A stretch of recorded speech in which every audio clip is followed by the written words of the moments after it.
ஓரளவுக்கு cinema elements மட்டும் use பண்ணி பாதிக்கு மேல யதார்த்தமா சொல்லியிருக்காரு தனுஷ்.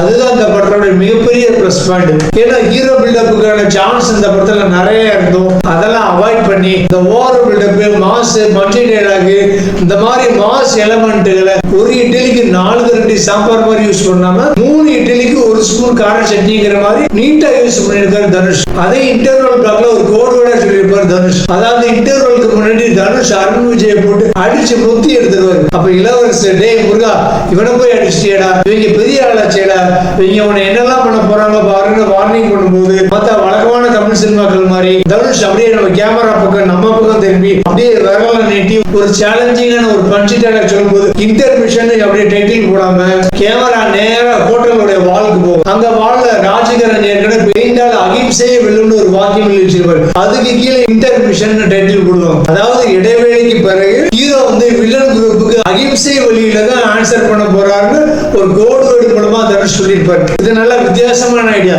அதே மாதிரி கிளைமாக்ஸ்ல அருண் விஜய் மாதிரி ஒரு சைக்கோ வில்லன் இருக்கும், கிளைமாக்ஸ்ல மறுபடியும் அருண் விஜய் போட்டு அடிச்சு மோத்தி அவர் ரத்த குளத்துல மிதக்க ஒரு வழக்கமான தமிழ் சினிமா கிளைமாக்ஸ் மாதிரி இல்லாம ரைட்டே இல்லாம ஒரு சமாதானமான ஒரு சந்தோஷமான ஒரு கிளைமாக்ஸ் பிரசன்ட் பண்ணிட்டு தனுஷ்.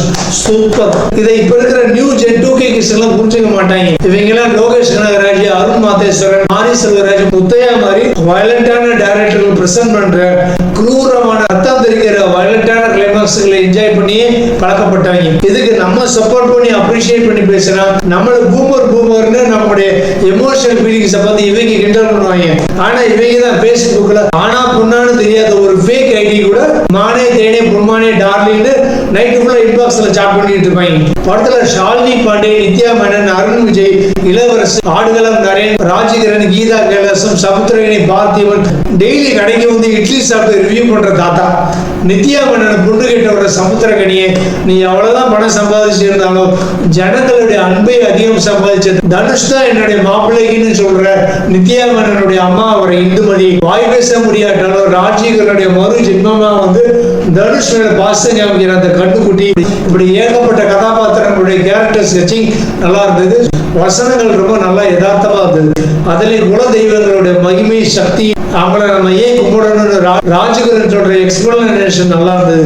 அதே மாதிரி ராஜகிரனுடைய ஹோட்டல் வரலாறு கதையும் நல்லா இருந்தது. இதெல்லாம் நல்ல ஒரு மோட்டிவேஷன் எலமெண்ட்ஸா இருந்தது இந்த படத்துல. அதே மாதிரி இந்த படத்துல எனக்கு பிடிச்ச இன்னொரு அம்சம் என்னன்னா, இந்த படத்துல நக்கல் மன்னன் சத்யராஜ் இருக்காரு, லொல்லு மன்னன் பார்த்திபனும் இருக்காரு. இந்த 2 பேரும் வர காம்போ சீன்கள்ல ஸ்கிரீன் பிளேல டைம் பாஸ் பண்ணணும்னு கொஞ்சம் ஜாலியான சீன்கள் வைக்காம அவங்க 2 பேரும் யதார்த்தமா காமிச்சது நல்லா இருந்தது.